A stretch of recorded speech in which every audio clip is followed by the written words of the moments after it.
So part 3 is going to be one final question, just trying to give you as many examples as I can so that when you're doing your homework, you've got some different ideas to work with. All right, so this problem actually has 2 different ways to do it. It doesn't matter which side we pick.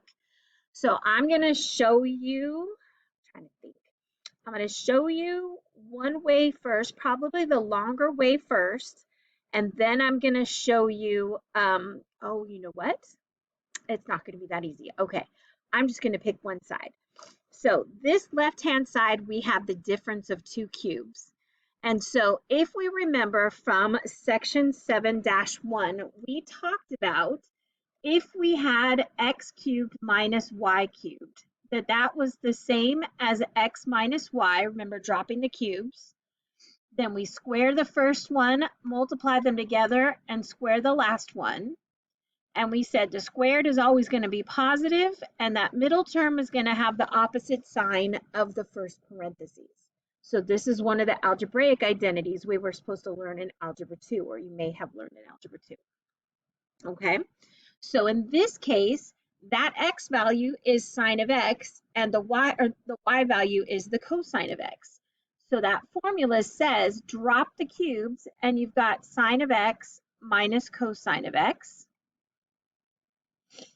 And then it says square the first one, so sine squared of x, multiply them together, so that means I've got sine of x cosine of x, and then square the last one, so that's going to give me cosine squared of x.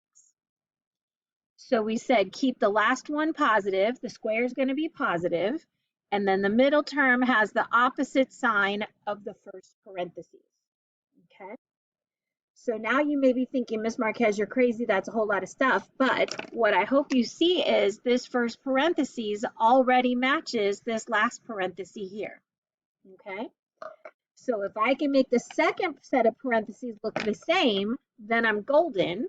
So here I notice I already have a +1 sine theta cosine theta, which is here. And what's remaining is sine squared of x and cosine squared of x. And so hopefully you can see that this is actually almost done. So we've got sine of x minus cosine of x. And then over here, if I move this around a little bit, that means that I have sine squared of x plus cosine squared of x plus sine of x cosine of x. Now the other way is a really long and really ugly way, and you'd have to remember to split one into sine squared of x plus cosine squared of x, so this is the much easier way, okay? So then I've got everything. I've got this part here matches that right-hand side, and I've got this part here matching part of the left-hand side. So all I need to do is get this part here to be equal to 1, and I'm good to go. And so off to the side, hopefully you notice that that is part of the Pythagorean identity, that sine squared of x plus cosine squared of x is equal to 1. And so where I see sine squared of x plus cosine squared of x, I can put in 1.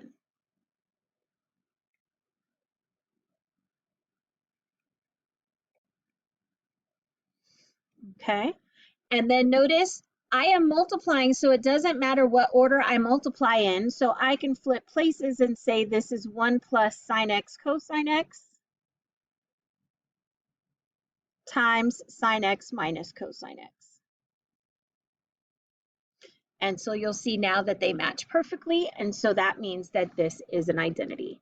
So one of the hard things about this chapter is there isn't any one way to do something, that every single question kind of has its own thing. So it's going to be about critical thinking. It's going to be about really, really having those identities memorized and understand how to use them so that you can put them to work. And it's going to be about working together along the way. So make sure that you're making friends in the class that you can call or FaceTime to try to figure out how to do these problems. And then try and come in for tutoring if you need some help with me. So hopefully this goes well.